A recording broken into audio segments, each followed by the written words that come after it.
الرحمن الرحيم. السلام عليكم ورحمة الله وبركاته.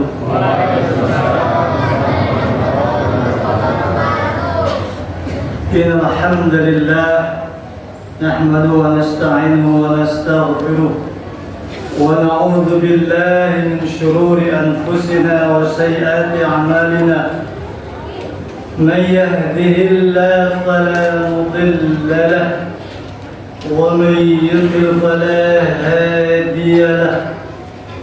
أشهد أن لا إله إلا الله وحده لا شريك له وأشهد أن محمدا عبده ورسوله لا نبي بعد. أما بعد، اللهم انفعنا بما علمتنا وعلمنا ما ينفعنا وزدنا علما. اللهم إنا نعوذ بك من علم لا ينفع. Hadirin jamaah rahimakumullah, azzakumullah. Dalam kesempatan tausiah Ramadan yang singkat ini, izinkan saya membawakan tema di luar puasa, di luar saum, yang barangkali insyaallah ta'ala pembahasan ini insyaallah bermanfaat bagi kita semua dan menambah amal soleh tentunya. Bahwasanya jemaah rahimakumullah, bahwa setan itu tidak pernah letih, tidak pernah surut untuk senantiasa hadir di setiap kehidupan manusia. Inna syaitana yahduru ahadakum inda kulli syai'in min sya'nihi. Bersabda Nabi SAW, sesungguhnya syaitan itu senantiasa hadir kepada kalian di setiap urusan kalian, apapun urusannya. Oleh karena itu, dalam setiap segala kegiatan kita yang melakukan, maka kita harus senantiasa merujuk kepada petunjuk Nabi Sallallahu Alaihi Wasallam agar terhindar dari gangguan setan, dari cengkraman setan, dari godaan setan. Di antaranya adalah bahwasanya setan setiap malam itu datang kepada setiap manusia di saat manusia itu akan tidur di malam itu. Maka setan datang untuk apa? Apakah untuk menikmati tidur hamilanya tersebut? Tapi setan datang untuk mengikat tali di tengkuk kepala manusia yang akan tidur malam tersebut. Dalam sebuah hadis sahih yang dikeluarkan oleh Imam Bukhari dan Imam Muslim dari Abu Hurairah radhiyallahu anhu, Rasulullah bersabda, yaqidu syaitanu ala qafiyati rasi ahadikum idza huwa nama thalatha uqad. Kata Nabi SAW, syaitan mengikat di setiap tengkuk kepala salah seorang di antara kalian ketika kalian tidur sebanyak 3 ikatan. Yadribu kulla uqdatin 'alaika lailun tawil. Di setiap ikatan tersebut, setan berkata kepada manusia, alaika lailun tawilun, hai manusia, malam yang panjang bagimu, farqud, silakan tidur sepuasmu. Seperti seorang ibu yang akan menidurkan anak yang masih kecil, ditekuk-tekuk, ayo nak, bobo yang minyak, bobo yang panjang. Setan pun berkata demikian, alaika lailun tawilun farqud, bagimu malam yang panjang hai manusia, tidurlah. Maka tertidurlah manusia tersebut. Fa ini istayqadha, ketika manusia tersebut dia bangun dari tidurnya, fadzakarallaha, lalu dia berzikir kepada Allah ketika bangun dari tidurnya, in halas uqdah, lepaslah satu tali, satu ikatan. Tadi ada berapa Pak? Bu, ada 3 tali ikatan. Ketika seorang hamba dia bangun dari tidurnya, lalu berzikir kepada Allah, maka lepaslah satu ikatan. Masih ada 2. Fa'in tawaddu'a in hadas uqdah, kalau dia lanjutkan dengan berwudu, maka lepaslah satu ikatan lagi. Sudah 2 tali yang lepas, tinggal 1. Fa'in shalla in hadas uqdah, kalau seorang hamba yang tidur tadi dilanjutkan dengan sholat, maka lepaslah semua ikatannya. Maka lepaslah satu ikatan, sehingga lepaslah semua ikatannya. Jadi seorang hamba ketika bangun dari tidurnya, dia berzikir kepada Allah, lepas satu ikatan. Dia berwudu, lepas satu ikatan. Dia sholat, lepas satu ikatan, sehingga semuanya lepas ikatan. Bebas dia dari gangguan setan. Apa yang terjadi pada hamba tersebut?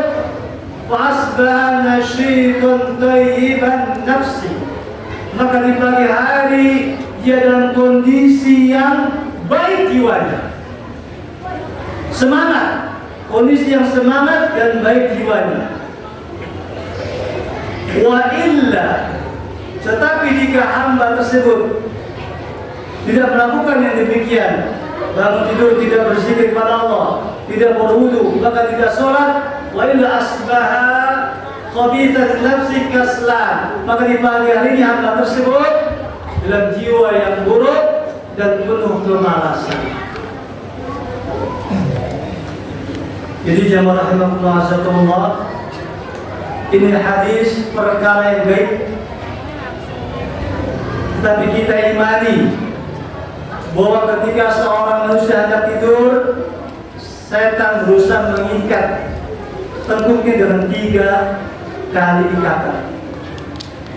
Lalu bagaimana agar seorang hamba tercegah, terhalang dari kondisi yang seperti ini? Setan tidak bisa mengikat di tengkuk kepalanya. Maka di sini ada pengecualian jamaah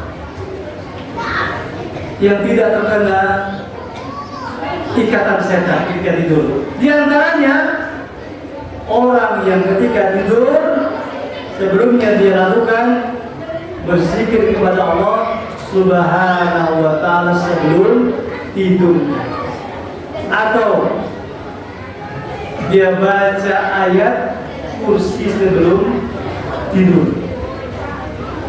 Bahkan yang menarik, bacaan ayat kursi yang dibaca menjelang tidur yang membebaskan dia dari gangguan setan, itu justru berasal dari setan sendiri yang memberitahukannya.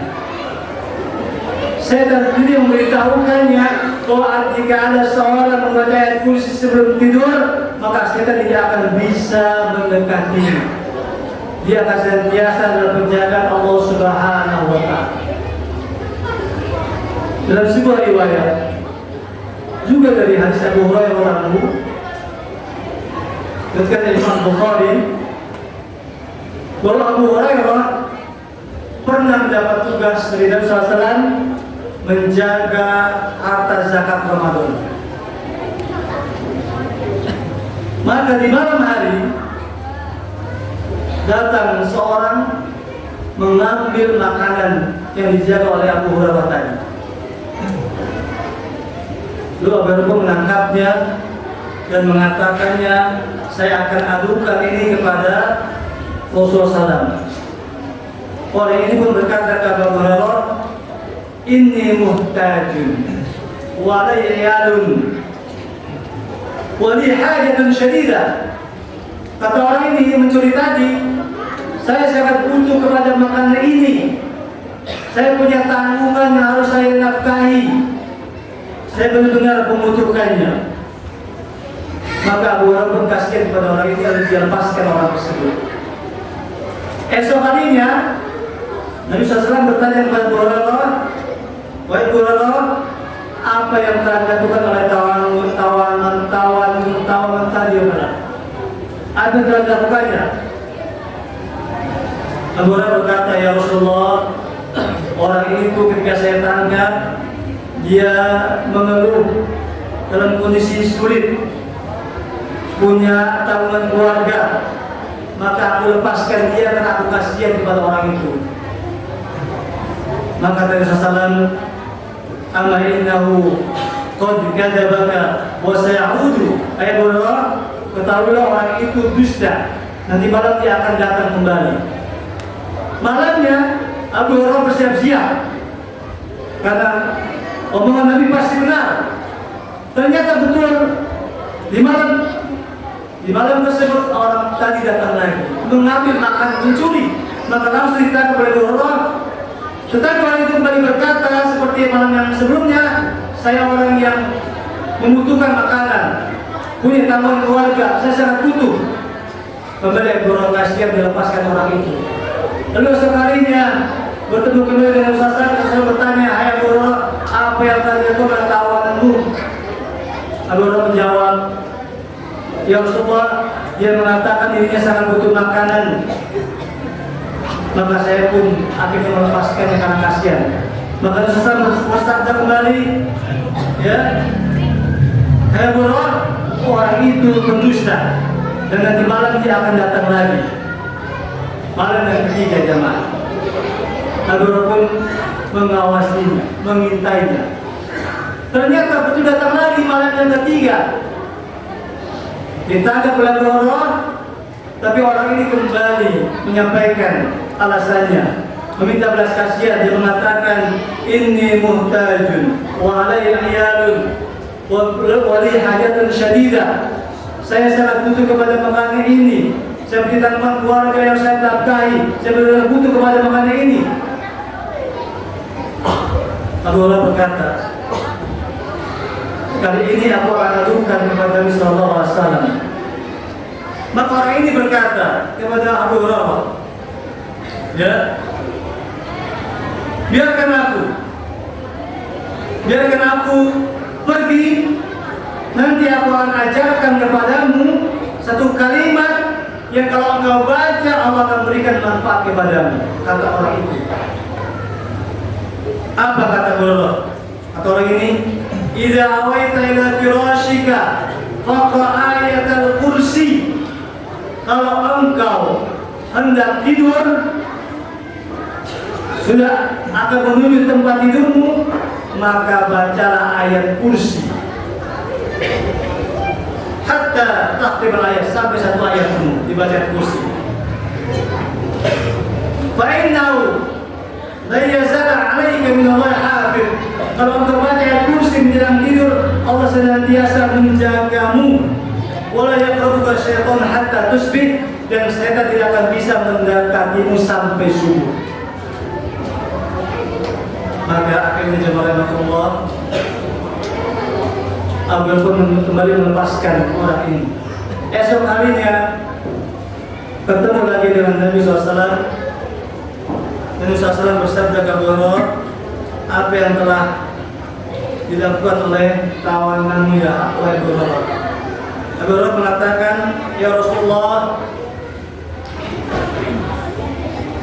dia mengajarkanku satu kalimat yang dengan kalimat ini Allah memberikan manfaat kepadaku, dan jika aku baca maka setan tidak akan bisa mendekat kepadaku. Kata Rasulullah, ama innahu kadhubun wa qad sadaqaka. Abu Hurairah, ketahuilah, yang tadi malam dia mengatakan seperti itu, dia benar, tapi dia sesungguhnya adalah pendusta.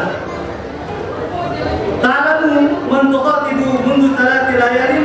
Abu Hurairah, tahukah engkau siapa yang kemarin 3 malam itu bertuntut datang kepadamu mengambil makanan? Abu Hurairah mengatakan, tidak tahu ya Rasulullah. Rasulullah bersabda, "Dzaka syaitan." Itulah setan. Jadi baca ayat kursi yang dibaca menjelang tidur yang bisa menjaga diri dari gangguan setan, itu setan sendiri yang mengajarkannya kepada Abu Hurairah dan dibenarkan oleh Nabi Sallallahu Alaihi Wasallam. Maka ini sebuah pelajaran yang sangat berharga tadi, agar tidak termasuk ke dalam orang-orang yang diikat oleh setan seperti ikatan menjelang tidur, maka bacalah ayat kursi menjelang tidur. Satu amal yang ringan tetapi pahalanya sangat besar. Bahkan jangan jangan sampai juga kita tidur di malam hari, kursi di Ramadan. Kalau kita di Ramadan kita bangun untuk sahur, untuk sholat malam kembali sehingga mudah. Tapi di Ramadan jangan sampai kita bangun dari tidur malam sampai melewati subuh. Yang seperti itu kalau terjadi, maka dia telah dikunci oleh setan ringan. Rasulullah bersabda, ya, ada seorang yang tertidur, yang tidur sampai datang waktu subuh. Maka Rasulullah bersabda kepada orang tersebut, "Dzaka rajulun bala syaitan fi udhaihi." Dia adalah orang yang telah dikencingi setan di telinganya. Jadi kalau ada orang tidur, bahkan disebutkan sampai subuh, baru dia bangun. Apalagi bangunnya sudah matahari terbit, sudah matahari tinggi, maka jelas dia termasuk dalam hadis ini orang yang dikencingi telinganya oleh setan. Alhamdulillah min dzalik. Demikian yang saya sampaikan, semoga bermanfaat bagi kita semua, sebagai pribadi. Semoga amal yang ringan ini senantiasa bisa kita baca, dan juga semoga kita bisa ajarkan kepada yang lainnya, karena zikir memang senjata orang beriman, silahul mumin untuk menghadapi setan dan bala kendalnya. Semoga Allah SWT menerima amal ibadah kita, ibadah saum kita, ibadah tilawah kita, ibadah sedekah kita, dan ibadah-ibadah lainnya. Wa'afu minkum. Wassalamualaikum warahmatullahi wabarakatuh.